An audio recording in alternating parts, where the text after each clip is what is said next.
नमस्कार, मेरा नाम है ऋचा गुप्ता और मैं आपका स्वागत करती हूँ वास्तु संजीवनी में। आइए बात करते हैं घर के मुख्य द्वार की। देखिए वास्तु में घर के पेरी-फेरी पे 32 देवता कहे गए हैं, 32 पद हैं। उसमें से 9 द्वार जो हैं वो शुभ माने गए हैं।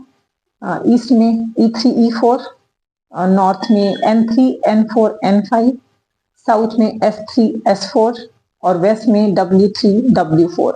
ये जो द्वार हैं, ये जो पद हैं, वो मुख्य द्वार मेन एंट्रेंस खोलने के लिए बहुत ही शुभ माने गए हैं, जो कि घर में किसी प्रकार की मुसीबत, किसी प्रकार की नेगेटिव एनर्जी नहीं आने देते और घर में सुख संपत्ति, संपन्नता और समृद्धि आती है।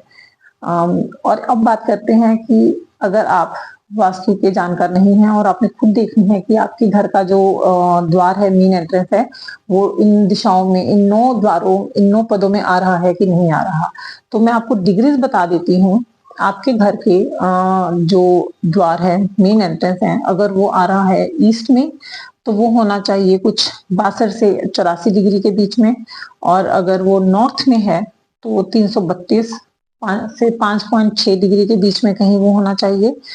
W3 W4 यानी कि 242 से 264, या मैं आपको करीब करीब बता रही हूँ, 242 से 264 डिग्री के बीच में W3 W4 आता है और 152 से 174 के बीच में S3 S4 आता है। अगर आपका जो मुख्य द्वार है वो सेंटर से, आपके घर के ब्रह्म स्थान से खड़े होकर अगर आप दिशा देख रहे हैं कंपास से, तो इन डिग्रीज के बीच में अगर आपके घर का मुख्य द्वार आ रहा है तो वो आपके लिए बेहद शुभ है। इसके अलावा अगर वो किसी और दिशा में आ रहा है तो वो आपके लिए शुभ नहीं है, आपको किसी प्रकार से हानि करेगा।